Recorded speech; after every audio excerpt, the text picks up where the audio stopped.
goes to the institutional side of things. So if the question would be, when are our institutions coming? And when are institutions coming? The answer is yes, they are coming. Yes, I do believe some of them are already secretly buying. But maybe Philippe can say something more about that, because there might be some data underlying or underpinning this, or maybe being contradictory. But I think that 2024 will be massive. Yeah.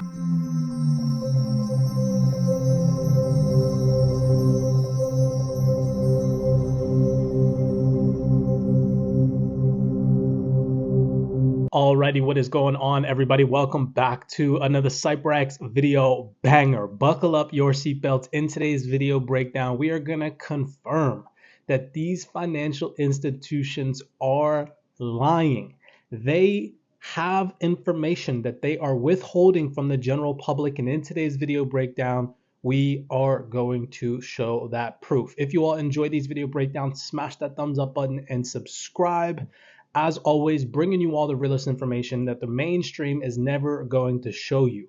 So in the first series of video clips, I have to give a shout out to 24 Hours Crypto. He put a video collage together of Brad Garlinghouse being asked about an XRP ETF, and then a video of Larry Fink discussing and talking about an XRP ETF and denying that there is going to be one, or saying that he cannot comment on it. So I'm going to play a series and a collage of video clips where these other large market participants and systemically important people from other organizations confirm that they are under NDAs, that there are things that they cannot tell you all. So understand that there is a massive transformation happening behind the scenes. And these financial institutions, they know what is happening. Don't think we're now going to allow a bunch of other crypto assets. The second interesting thing was the price of Ether skyrocketed immediately after, on hopes that there could now next be an ETH ETF. What are the chances of that? I think it's a certainty. I think This year? I'm not going to put a horizon on the time, but I think there will be other ETFs for sure. An XRP one? There will be other ETFs for sure. but an XRP one? I love this game we play. Look, I am very. That's the last time I lost. That's fine. But look, the sad. Well, let me ask you this: will you do another ETF? How about an XRP ETF? I know you got Ether out there. How about XRP? Can you answer that? I can't. And you don't want me to. I do. Well, I can't. All right, they're giving me the wrap.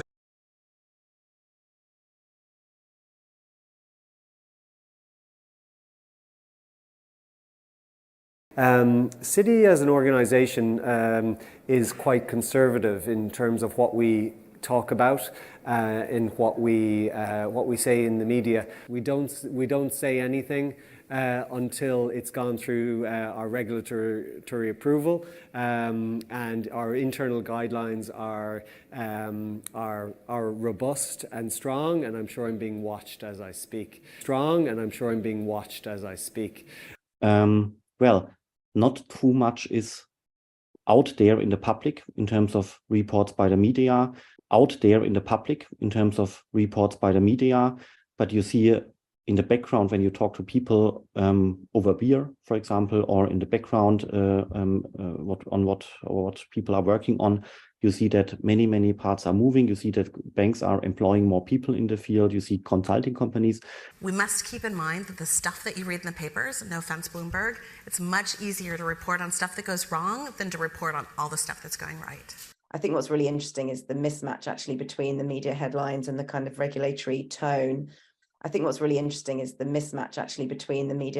the kind of regulatory tone. And what's actually happening commercially, because not only have you got all these companies launching Bitcoin ETFs, but the rhetoric has completely changed. So if you think back, maybe only 4 or 5 years ago, major asset managers and big financial firms were saying, none of our clients are interested in crypto or digital assets. This is not really an asset class. It's nothing that we want to get involved in. Now the rhetoric from Larry Fink just in the last 24 hours is, Bitcoin's going to revolutionize finance. It's digital gold. These are kind of like the words of the crypto industry coming out of the mouths of one of the world's largest asset managers. So the rhetoric has completely changed. And to be quite frank, most of the investment committees of the traditional financial world, they didn't get it at all. And this has dramatically changed. This has changed in a way that it was, and it took so long, and now we are finally there. So I'm so super hyped. There's stuff that I'm not allowed to tell you, but there are things that are way beyond. And Dirk, there I also disagree with you, because I know from a fact that it is different, but I just can't tell. So, what is different? Even though there's a very high interest from the institutions, there's no single players that's being, outstanding to and saying out loud they are preparing it. But I know for a fact that they're preparing it at the internally, but there's no one actually saying that. So they're preparing. They're doing some testing and the. That's great, guys. Thank you very much. You guys are sharing a lot of benefits from the tokenization point of view. Now I want to ask you the difficult question, or maybe I'm going to ask you as much as you can share, because when we were connecting and we were brainstorming about the projects, right? As much as you can share in your organization, which projects are you working with on the tokenization side, right? Don't share with me NDAs stuff, right? Don't share, don't share with me NDAs stuff, right? Don't share, push yourself a little bit more and share a little bit, right? So what's going on?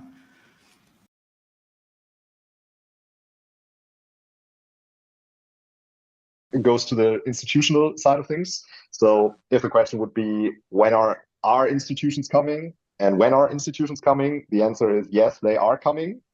Yes, I do believe some of them are already secretly buying. But maybe Philippe can say something more about that, because there might be some data underlying or underpinning this, or maybe being contradictory. But I think that 2024 will be massive. Yeah. And top banks are definitely very well aware about what is happening, what are the new options. But indeed, given the complexity of the organization, they need a bit more time. Correct me if I'm wrong, you guys and your peers are coming in a big way. It's just happening at the pace that it's coming, and to make regulators comfortable with it. Yeah, I think that's right, and I think it's accelerating, for sure. In the second series of video clips, we all know that the mainstream media has pushed the narrative that digital assets and cryptocurrencies are used for illicit market purposes. Especially individuals like Jamie Dimon and Elizabeth Warren have been on the mainstream specifically talking about how bad actors utilize digital assets for illicit purposes. However, I'm going to show you all systemically important people and individuals saying that this is not to be the case, and how they themselves would not use blockchain for illicit market purposes because it can be tracked, because it can be monitored, because it is all transparent on the blockchain. So again, think about what the general average retail herd market participant is being shown, what they are soaking up. And remember, all this information that I'm sharing with you all is readily available, just as the mainstream media information is readily available to you. It's up to you to decide what type of information you soak up. Remember, there is one narrative being pushed to the masses, and it is my personal belief that that is because these financial institutions know what is about to happen. They know the importance of this technological transformation. Web3 is very important for people to understand. And they know that these digital assets in the near future will be implemented into the new financial infrastructure.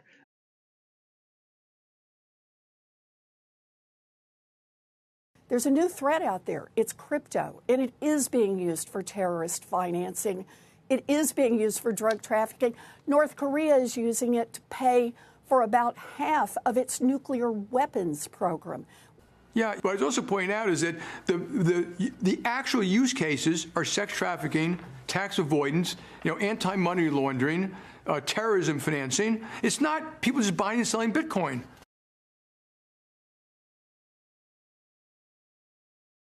The comment, though, I disagree with.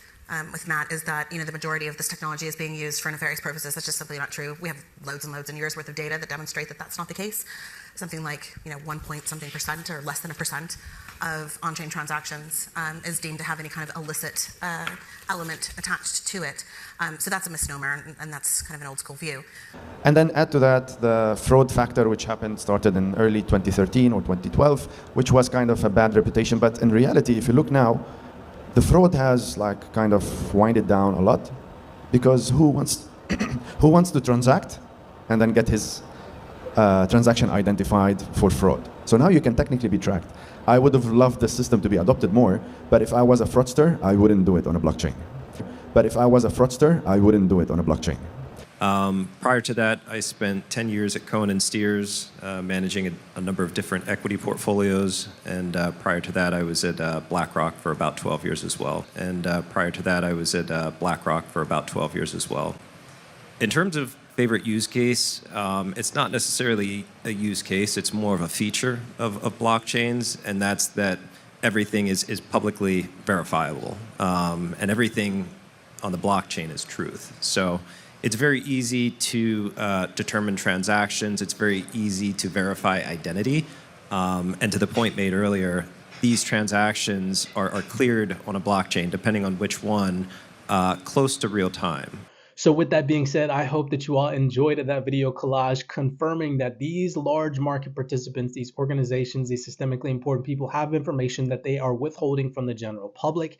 And then we also confirmed that digital assets and blockchain, a very small percentage of transactions are actually utilized for illicit market purposes, and that these banking institutions know not to use blockchain and cryptocurrencies for illicit market purposes because it can be tracked, controlled, and monitored. So take those things into consideration. As always, many blessings to you all. Be cognizant, be aware out there. Pay attention to what it is that you're soaking up in the form of mainstream information. Do a little bit digging and, conduct your own research. It's not hard to find this information out. Many blessings to you guys. If you enjoy these video breakdowns and these collages, smash that thumbs up button and subscribe. We do appreciate the love and the support. It goes a very long way and it does help this platform grow. Always attempting to bring you all the realest information. The vast majority of these video clips were all shared in our private CyberX research chat. If you want to join our monthly Discord server and have access to hundreds of hours of documented crypto and Web3 related research that never makes it to the mainstream, consider joining our Discord. You can always find the link in the description down below. As always, be cognizant, be aware, and I'll see you all on the next video breakdown.